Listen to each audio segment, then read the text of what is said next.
Welcome to another edition of What Saith the Scriptures television program. And why do you call it a television program? Because, Lord willing, one day it will be broadcasting on TV in the Monterey Bay, Seaside, Pacific Grove area. But it's not exclusive to television, of course. It'll also make its way, God willing, to radio. And it will also make its way live to you today as we go back to the Epistle to the Hebrews, chapter 3. We're going to wrap up verse 11 and probably get into the beginning of verse 13, Jesus the Apostle and the Great High Priest, and that is part 4. Those who are part of the Committed 100, as I said previously, I am on a well-needed vacation. And I'm still busy, but I'm going to try to get a little unbusy. And the one thing I have learned and am learning is that sometimes preachers, when they go on vacation, hiatus, whatever, that they have a tendency to feel guilty about it. Your spiritual life is not dependent upon me. Your spiritual life is dependent upon God. And if I take time off to rest and get back to physical, mental, even spiritual health the way is necessary, be thankful and be in prayer for me. It's not unusual for me to take time off. I'm going to be taking some more time off, probably November, December as well. But it's a privilege again to be able to bring to you, whether you're watching live, whether you'll see this up in Monterey. In fact, speaking of which, what? Nothing yet? What is it? Music? Art showcase. Okay. Well, anyway, I was going to say it's playing up in Northern California now, but maybe they're behind the schedule. We'll see. But thank God for Word Central Radio and Absolute Truth Radio and Access Monterey Peninsula for the privilege of being able to broadcast in those mediums. The Committed 100 Ministry Group is now a Committed 100 network, and we're actually going to be adding another very wonderful brother friend of mine.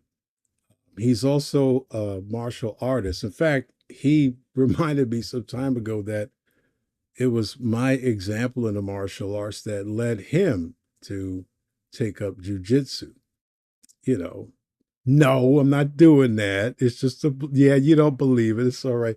Now she's saying I'm patting myself on the back. I'm just saying what he said. Church members, I tell you. But and he's good with jujitsu. Let me tell you, I wouldn't mess with him. And he was reminding me of a situation that he faced down here in the LA or Compton area.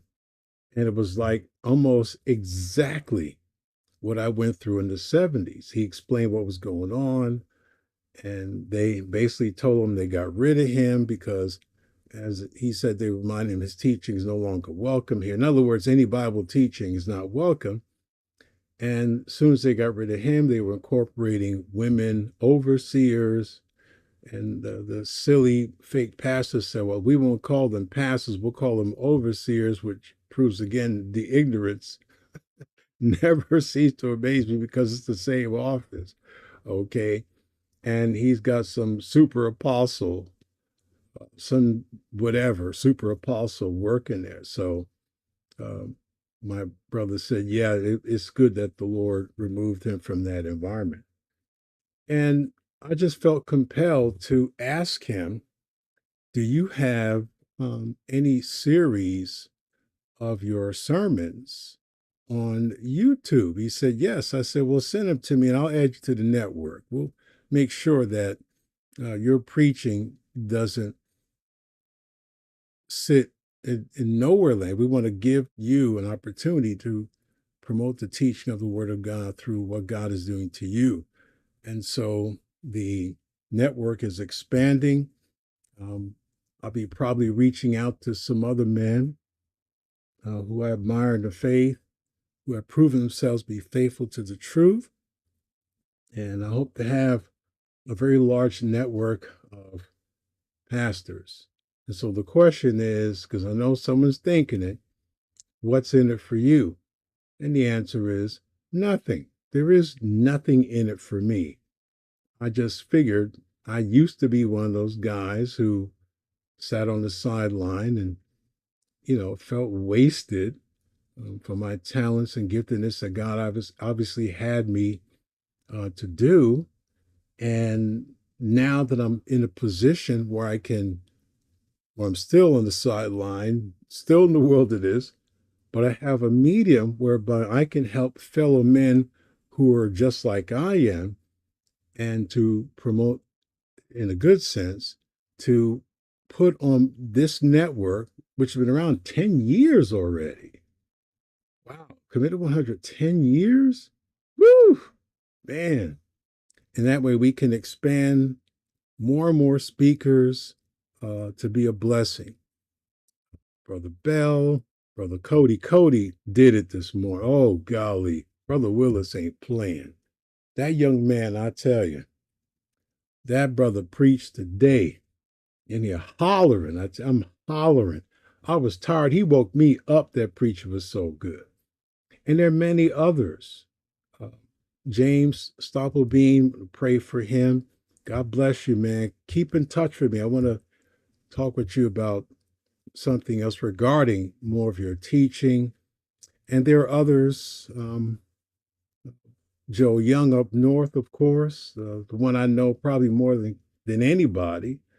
And also Pastor Brown down here in LA. His stuff has already been posted. Whatever he puts up gets posted immediately. If I see it, it gets posted.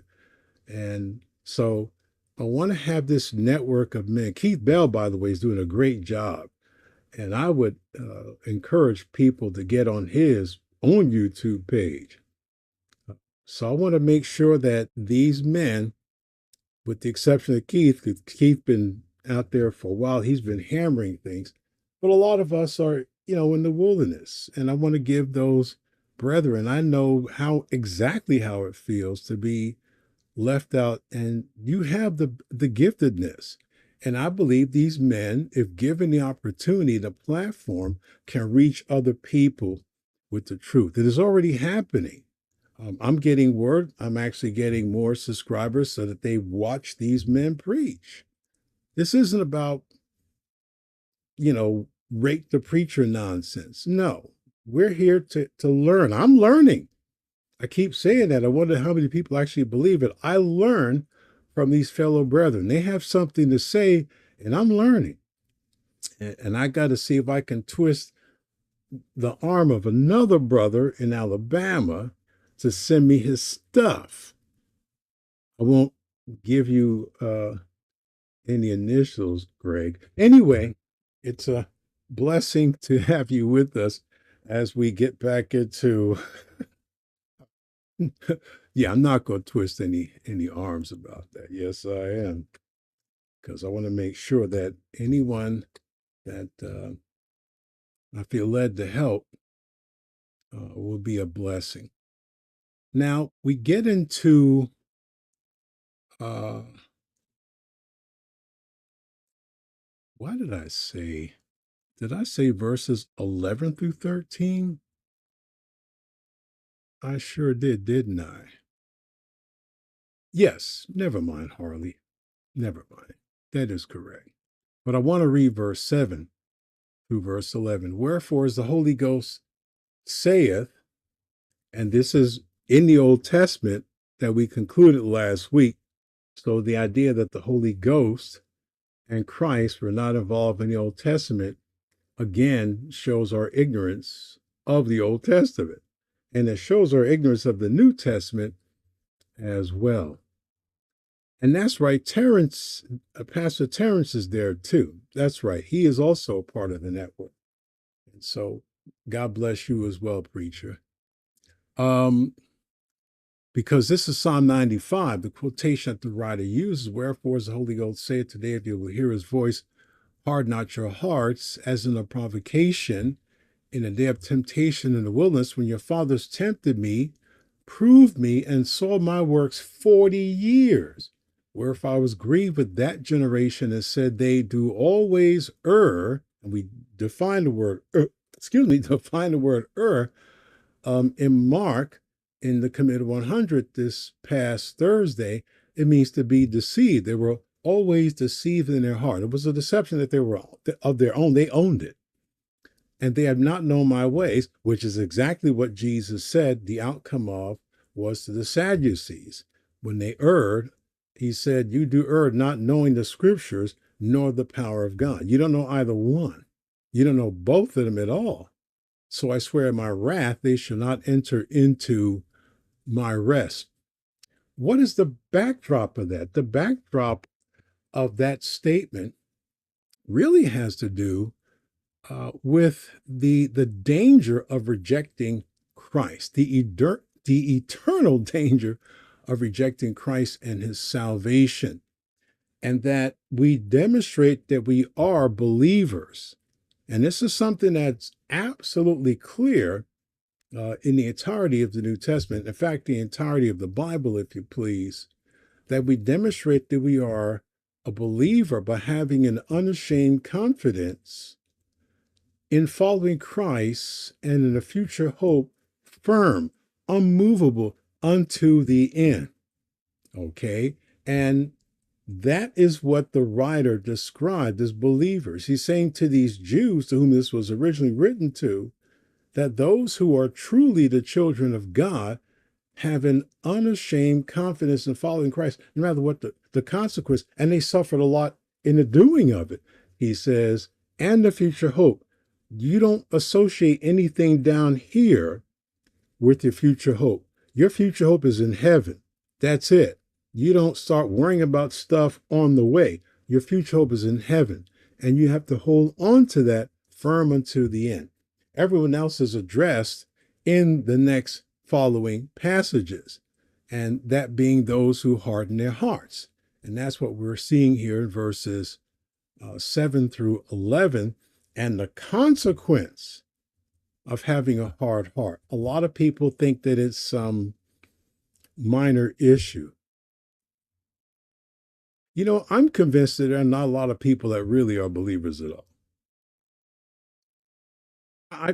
You read stuff this plain and simple, and instead of going, that's what God said, you have this whole contingency of people that are trying to act as if God didn't really mean it and God didn't really say it. And that's not a new thought. That was the same kind of behavior that Israel brought to pass. There was nothing unique about this. He's saying this is exactly what happened to the patriarchs, the fathers in the wilderness, and even in the promised land, that these Jews were familiar with already.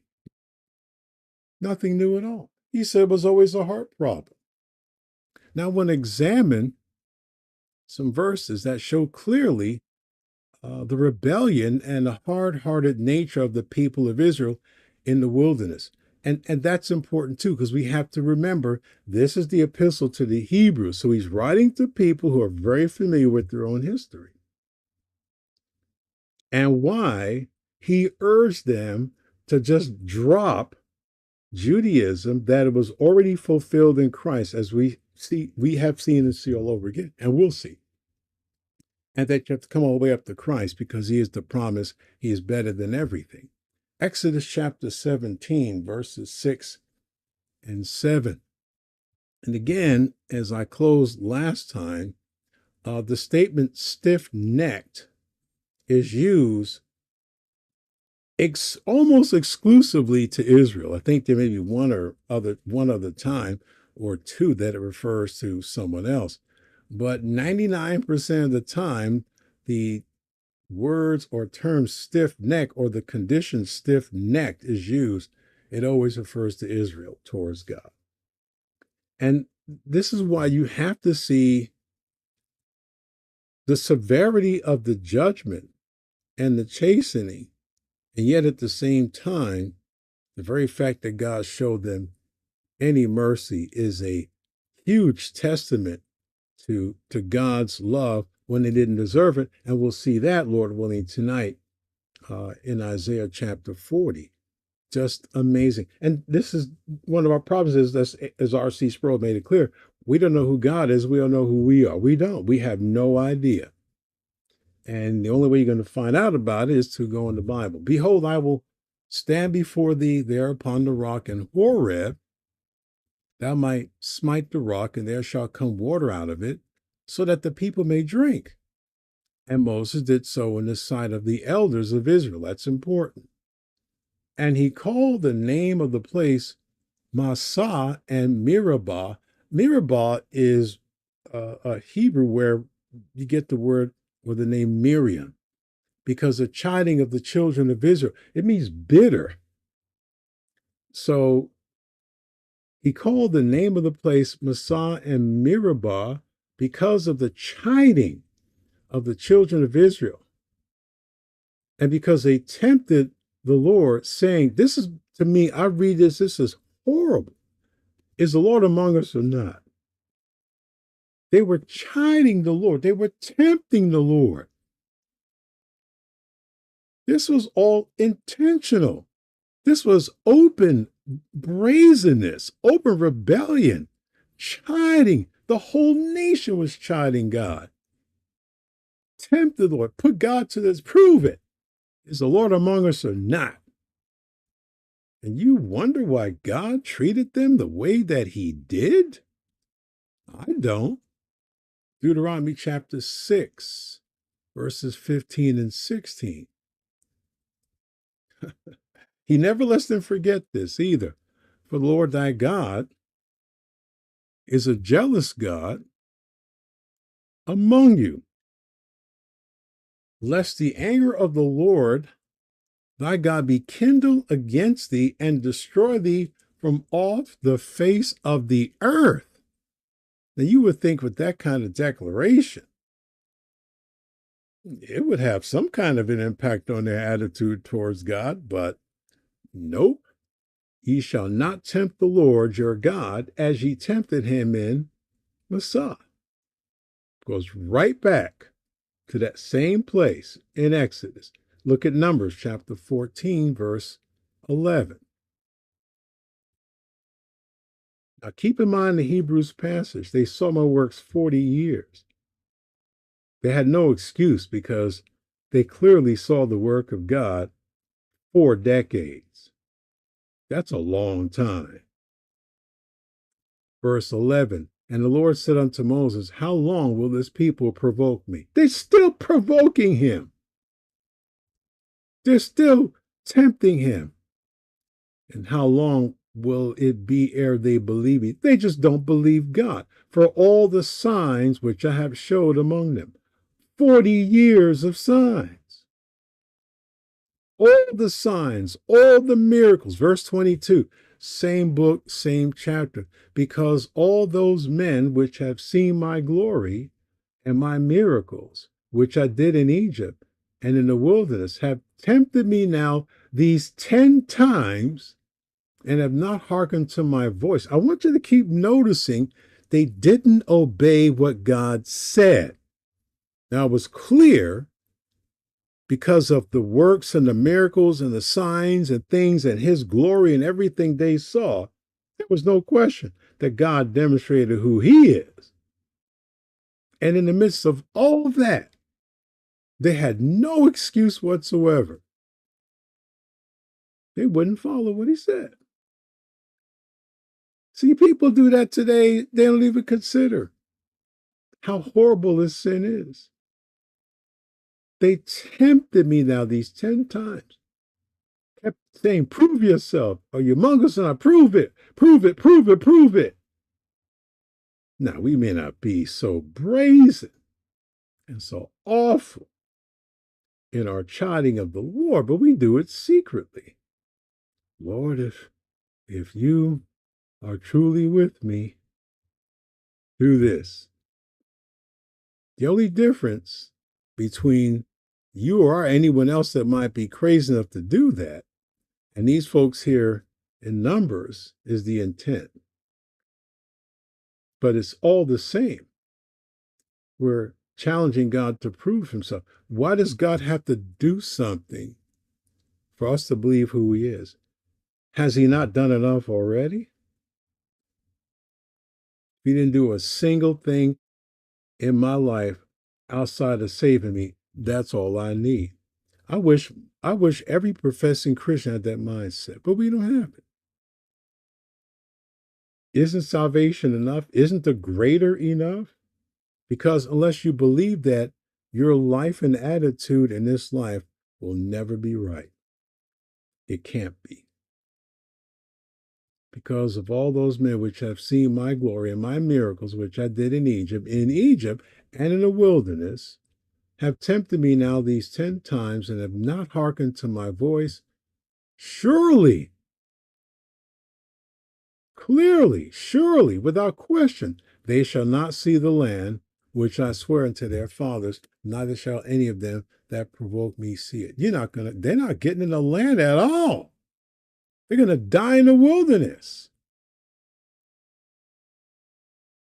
So for years, God had these rebels walking in the wilderness and they were dying off. We'll see it later in Hebrews down the road. Their bones bleached the wilderness. And the phrase that is used actually talks about animal bones bleaching in the desert sun. And God said these rebels are no better, as far as he was concerned, than some dead animal that died and is now rotting and bleaching in the wilderness. Their bones bleach the wilderness. God said they're not going to see it. Psalm 78. This is incredible. And Psalm 78 actually goes back to the Exodus passage. Everything goes back to Exodus. It's amazing how Exodus is the foundation and the starting point of all the teaching of rebellion, because that's where it began. Psalm 78, verse 16. He brought streams also out of the rock, caused waters to run down like rivers. There was no water in the wilderness until God gave it to them out of the rock. And it wasn't, I watched some of these movies about some of these people in their Hollywood movies need to die or something, because they just be lying against God, where Moses spoke to the rock and a little trickle came out of the rock. It didn't say that. It says streams and to run down like rivers. There were waterfalls coming out that rock. You had to feed maybe 1 million people. It better be a whole lot of water. And it was. It was enough water out of the rock to sufficiently feed everybody, feed their thirst.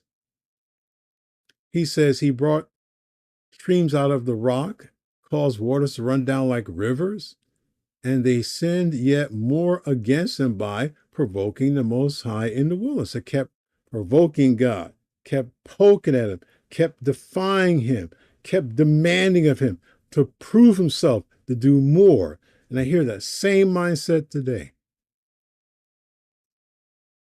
And God does to these people what he did to a lot of these folk in the wilderness. God gets tired of hearing the rebellion.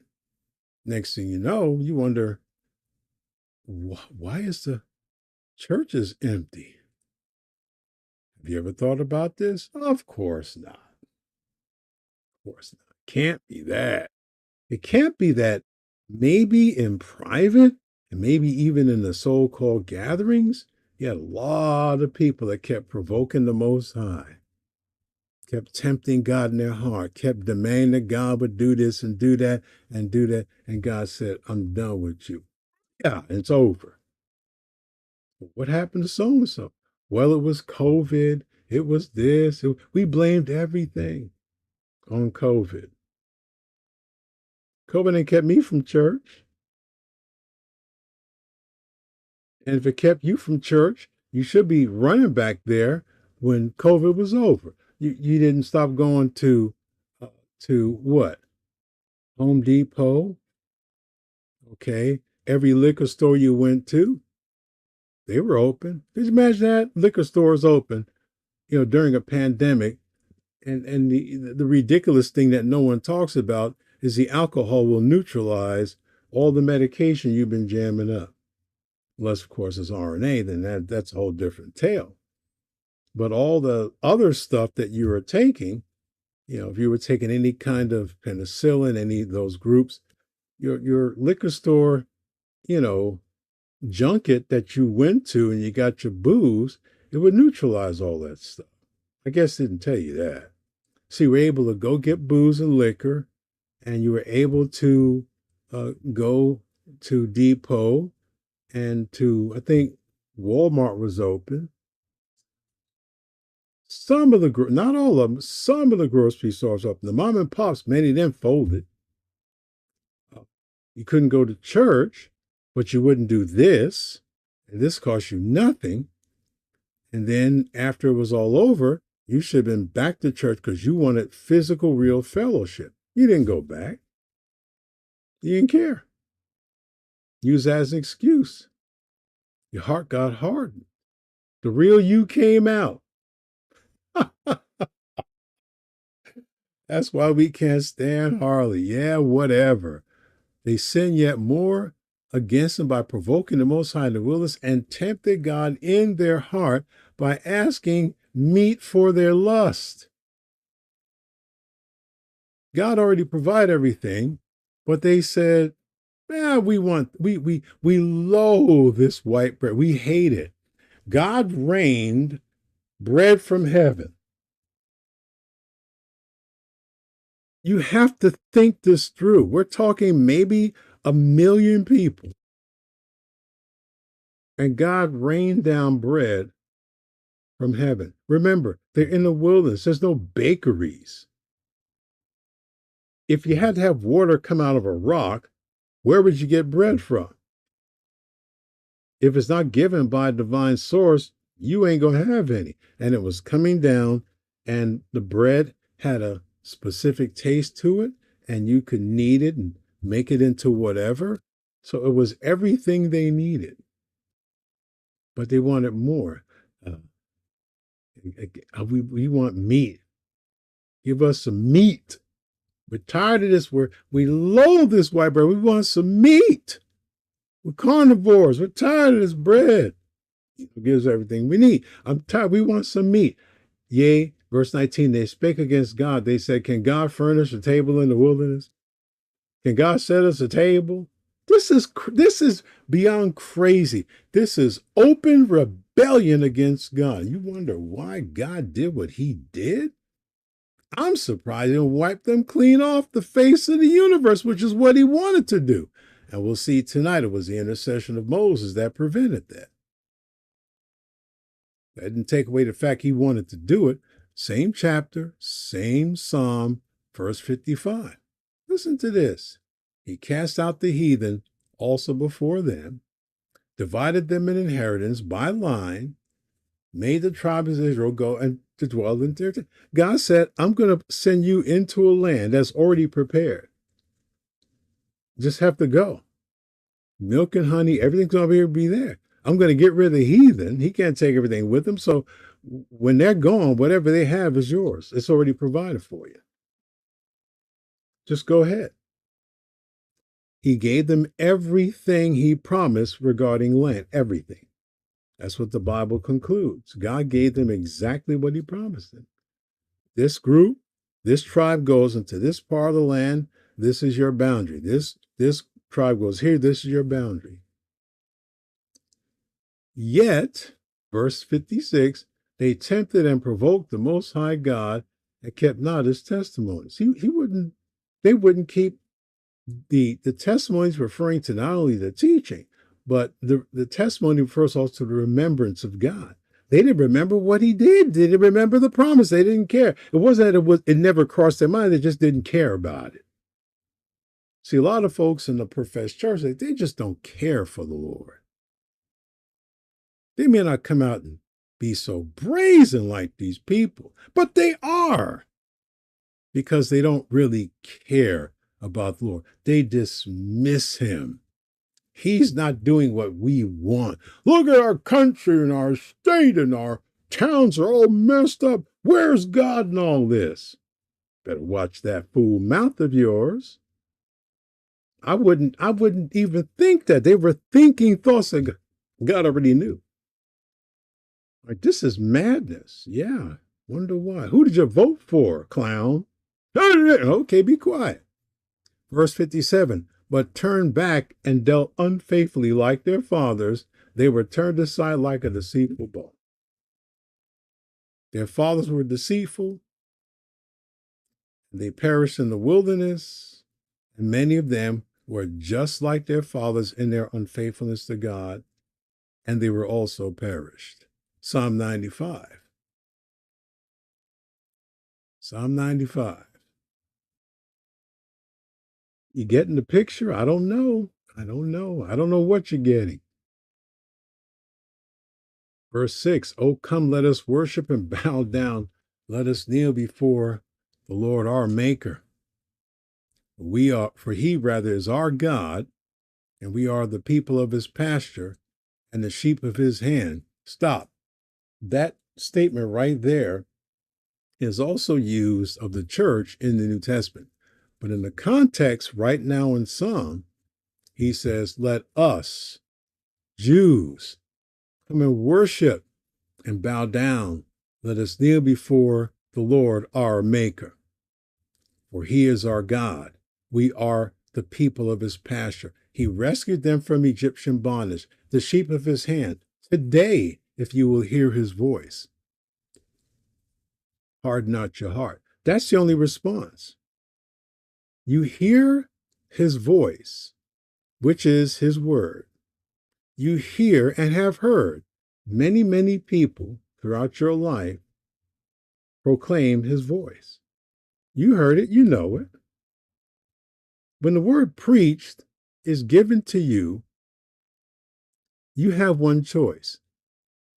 You have the choice of obeying what the Spirit of God is convicting you to acknowledge who Jesus is and who you are, and to rectify the breach between you and your Maker and get saved. Or you harden your heart. Everyone hearing this word today, everyone that's hearing any preached word today, any taught word today, will do one of two things. They will respond to God, and they will bow before him and acknowledge him as God, or they will harden his heart, harden her heart, harden their hearts. That's it. And after a while, God goes, okay, you're done. Harden not your heart as in a provocation. See, provocation, provoking God, tempting God, testing God. And as in a day of temptation in the wilderness, when your fathers tempted me, proved me, saw my work, 40 years long was I grieved with this generation. 40 years is a long time. And God was grieved 40 years. There wasn't a moment that God wasn't grieved with the open, blatant rebellion of Israel for 40 years. I'm the fact that he even tolerated them that long, again, speaks volumes of his grace, because he didn't have to tolerate them for 1 second. But know this, they didn't get away. 40 years long was I grieved with this generation and said, it is a people that do err in their hearts. Their hearts are deceitful. They seen everything they needed to see. They heard everything they needed to hear. They were given all the provisions that they needed without them doing anything. They were given exactly what God said. The land was already there. Houses were already there. They didn't need to build. Fruit, lands, honey, everything was given. Yet, he says, they do err in their heart, and they have not known my ways. Not the knowledge of it, but the obedience to it. Unto whom I swear my wrath, that they should not enter into my rest. How about Psalm 106, verses 12 through 15? See, that's why you have to know your Old Testament, that these things all connect together. You say, you've been saying that every sermon and probably every teaching committed 100 for decades. Yeah, guess what? I'm going to do the same thing tonight. Why? Because it's so evident that we need the Old Testament. And so evident as as I warned you for decades, if you don't know the old, you can't know the new. And if you don't know the old and you think there's no relationship to the new, you won't even appreciate the new because you won't know that either. I don't know how this is another thing that amazes me. I don't need the Old Testament. I don't need the first 39 books of the Bible. I'm telling God openly, I don't need his word. It doesn't apply to me. Now, these other 27 do. Please make that make sense to me. Please. I'm telling God, I don't need the majority of what he said. I'm fine, but I don't need it. It's the Old Testament. It's old. We part of the new covenant. It's new. But you practice that you don't believe 39 books of the Bible other than for an occasional reference or whatever. Or you pick your favorite whatever when you have an outreach. But you don't need how do you help me understand? How do you think that attitude does not cross over to the New Testament? It's still the Bible. It's still the word. And you demonstrate that same non-interest by basically, well, give me some epistles. Man, I was given an assignment today by my Sunday school teacher. What was it? You had to read the gospel? Nah, bro. Had to read 3rd John. 3rd John? Yeah, that was tough. It's hard to read. That took off about what? A minute or two? Yeah, we need to read 2nd John. You need to get saved. Told you, you can't have any love for the New Testament, any desire to really know it, if you had none for the Old. I know you don't believe it, but you just proved it. You don't even know what I thought. Yes, I did. You proved it. You know why? Because you got your torso got all tweaked when I said it. It's called conviction. Psalm 106, verse 12. Then believed they his words. They sang his praise. Oh, yeah. When they came across that river, that Nile, they came across and like, hey, God walled up. Yeah, we going now. Yeah, and he crushed the enemies. Yeah, hey, yeah. They believed his words. They sang his praise. When they got over that river, they were singing their praise to God. Miriam was singing praise. Moses' sister and the sisters got up and had tended at the tambourines. They were having a great old time. And yeah, that was then.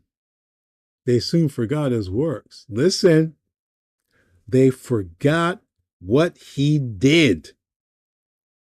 It wasn't that they didn't see it. It wasn't that they didn't experience it. They ceased to care. They just didn't care anymore. They were part of the miracle, but they didn't care anymore. That can happen. And it does. They waited not for his counsel. Every time you see Their absence of what God has done, their willful forgetfulness and ceasing to care for what God did, you'll find that same attitude right there towards his word. Same thing, no different. Same thing, no different. It's all connected there all the time. What they thought about the word, they didn't want to hear no word.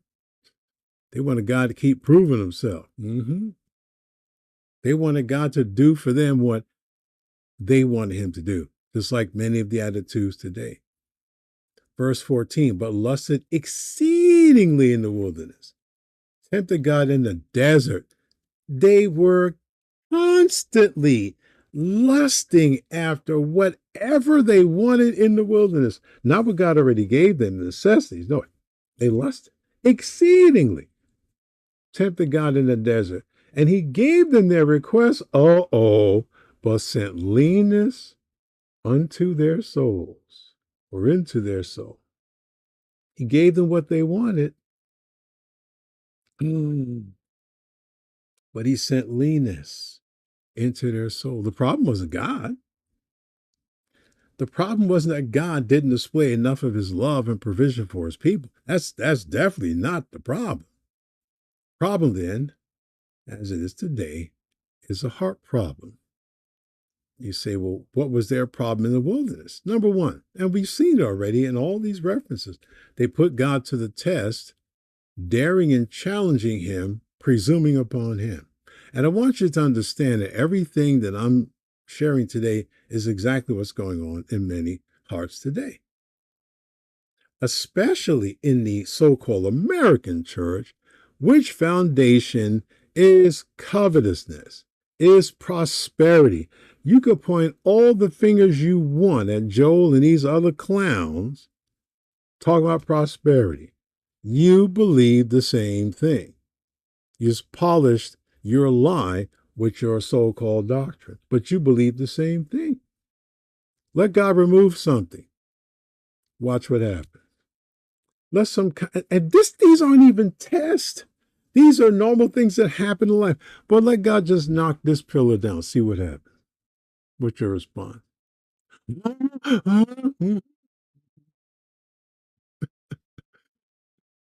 They kept challenging and they kept daring God and they kept presuming upon him. Well, is he with us or not? Can he furnish a table in the wilderness? You know you do that. You know you do. Just say it. Just confess it. What else? They were eyewitnesses to God's work long enough to trust and obey him. 40 years is long enough. There was no other work they needed to see. They've seen enough. 40 years? You go over to the New Testament, what are the scribes and Pharisees? Show us the work. Prove to us the work. You haven't made it clear whether you're the Son of God. Show us something that proves you claim that your claim is valid. I've done it, and you're not going to have any more. You see enough. Son of Jonah's proof. Huh? Israel saw more than enough works. More than enough. And this leads me to a very interesting point. You ready for it? Even if God does miraculous things, wonders to you, those things in and of themselves are no guarantee you're going to trust them. Do you in your deception actually believe that you're in a better position not to be like Israel? They saw his work 40 years and they didn't trust and obey him. And you think that you're going to do better than them? You've seen God's work. You've seen people that God took off the street and your mind said, there ain't no way this person can be saved. I said that and watched God save people. I'm like, Lord, I had to repent. I'm like, Lord, I'm sorry. Please forgive me. Don't kill me. That God would take a person who was witness to what God has done in salvation and even in other ways,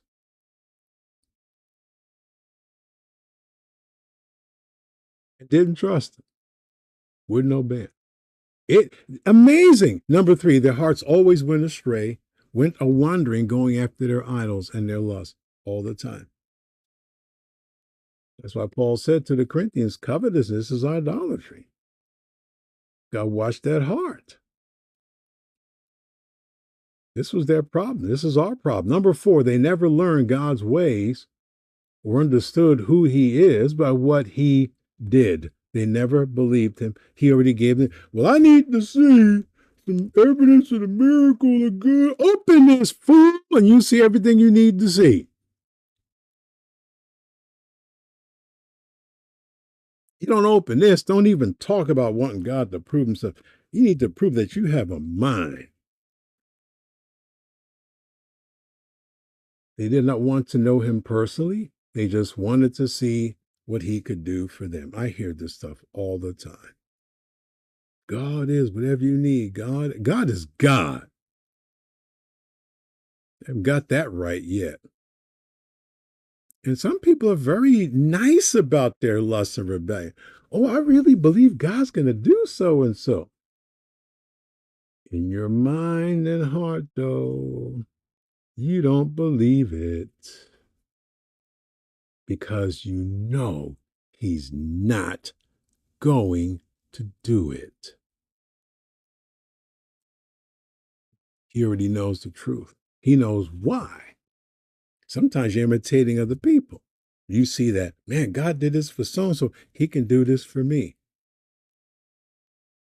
That's the motive, because somebody else got a whatever. There's no guarantee. I don't see that correlation with anything.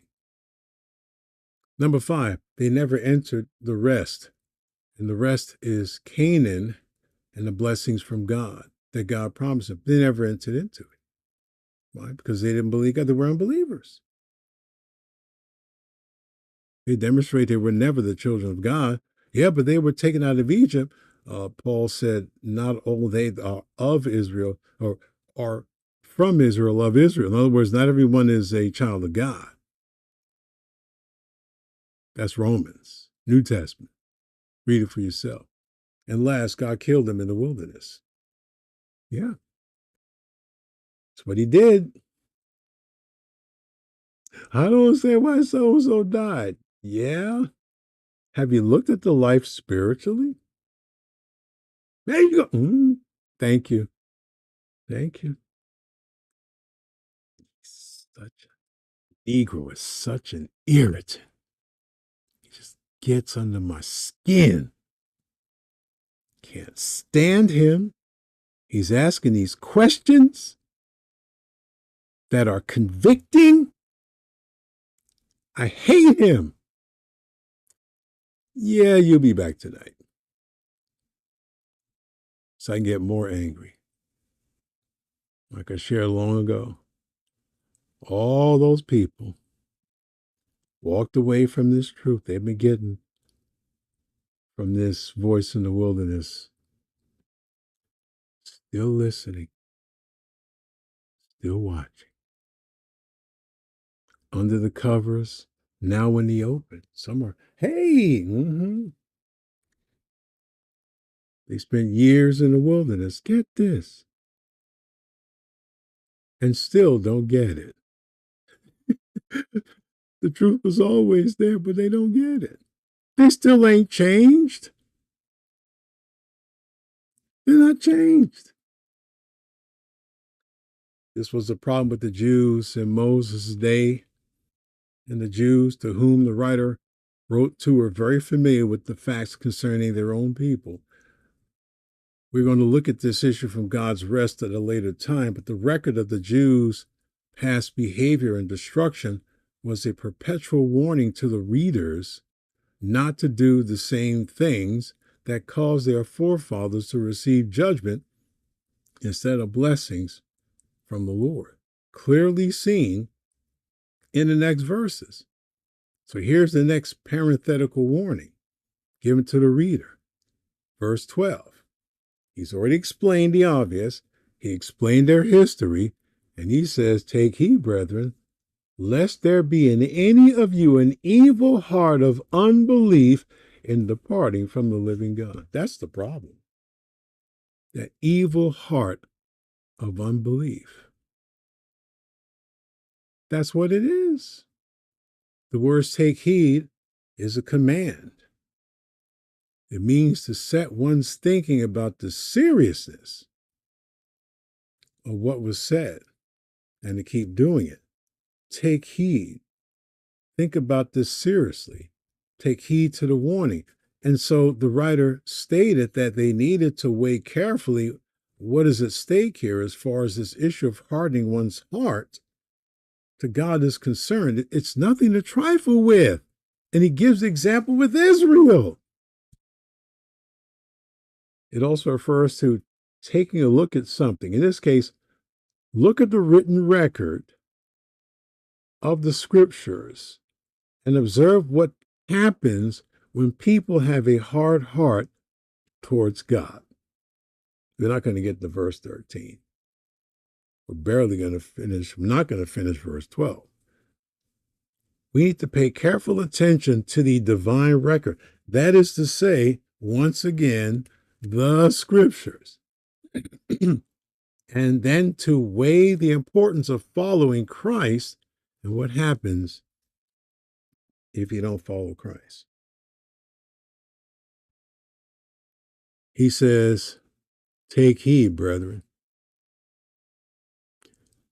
So the question in closing is he addressing believers or is he addressing Jewish individuals who have made professions of faith but are now contemplating going back to Judaism, or is he referring to both? I personally believe both.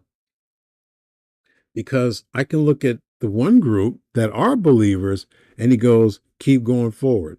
These are words of encouragement and warning. Don't look back. Like the other group that made professions and are reconsidering. Don't look at them.